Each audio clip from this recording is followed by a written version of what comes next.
Alright guys, here we are for another trailer reaction. Today we're reacting to a trailer for the movie In Darkness. It's got Natalie Dormer, Ed Skrein, and somebody else. All I know is that's not Ed Sheeran.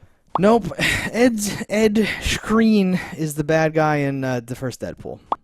Oh. With the axes. Yeah, I don't hate him. Was that Ajax? Yeah, Ajax, and he was in, ironically enough, Game of Thrones with Natalie Dormer, who is the cartoon bunny. Alright then. Let's check it out.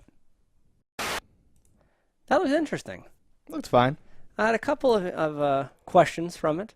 Mainly, like, I don't know 100% what's going on, and that's fine. My biggest question is, do you think a person who's blind actually opens the door to talk to the person on the other side?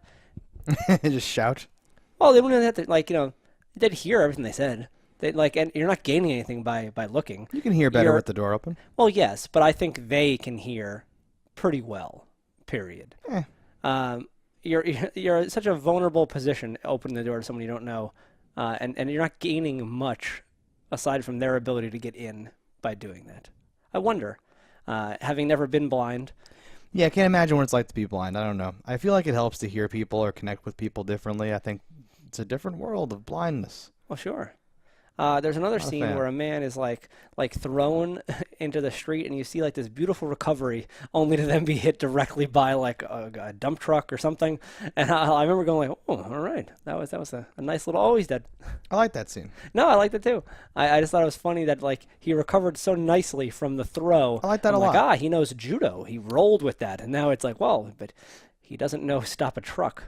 No, I actually, I'm glad you mentioned that, because that stood out to me, and I actually liked that a lot. Like, there's certain things like that where people are capable, like superhero movies will dabble in this, where you like dodge the one thing, but then actually something else, right? So you're awesome enough to like get around the first problem. There's like another problem right there.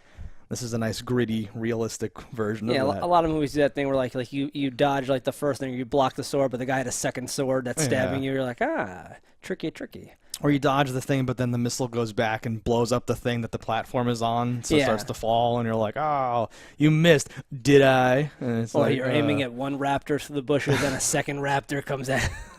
and the missile whizzes by, and you turn and say, clever girl. Exactly.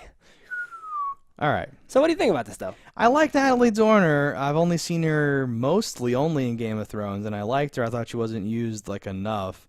I can't tell if she's a good actress or if I'm just extremely attracted to her as a human being. But I like people acting blind, and this might be a good thing for her for me to see. Oh, it's certainly out of her wheelhouse. It's displaying actual, and not that like I'm making this seem like she's not an actress on Game of Thrones. No, she's totally acting there. But you never know if someone's like, are you acting like yourself? Are you just like a proper person? And this is a different thing, and this does come across as good.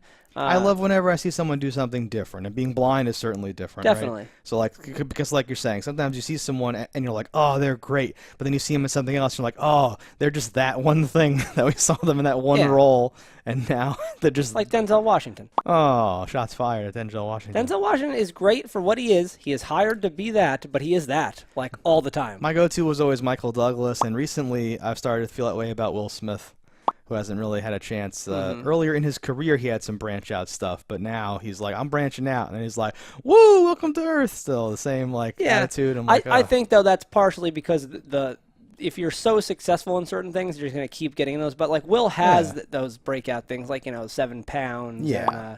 And, I can't think of another one. The Pursuit of Happiness. Yeah, and the argument is, well, if you want Michael Douglas, you hire Michael Douglas, and he'll show up and be Michael Douglas, and he'll read the lines. Same thing with Will Smith. Do you want someone to read these lines like Will Smith would?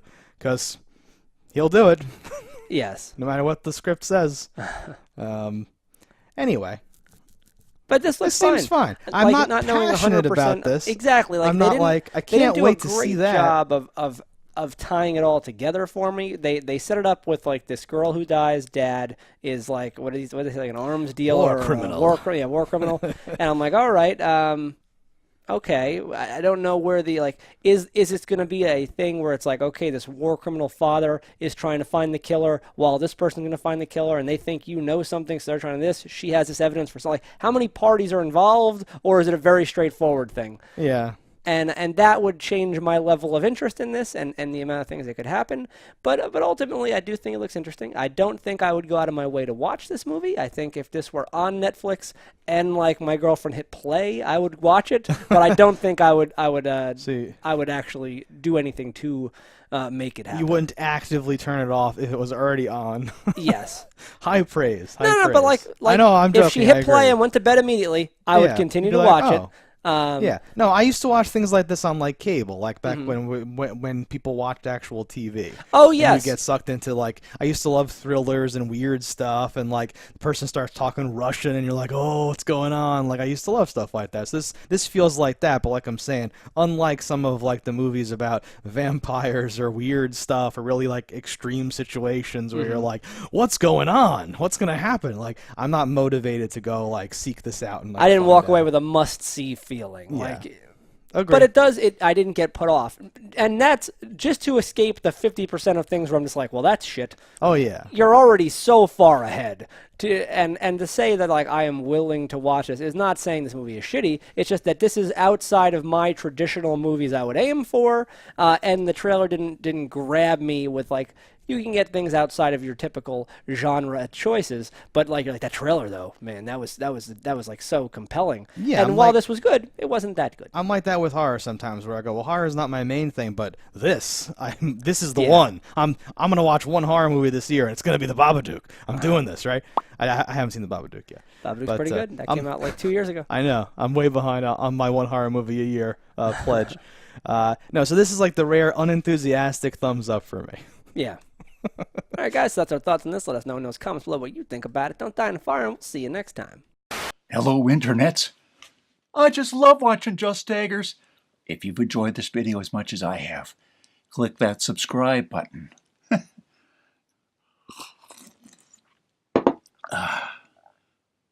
Peace out, homies.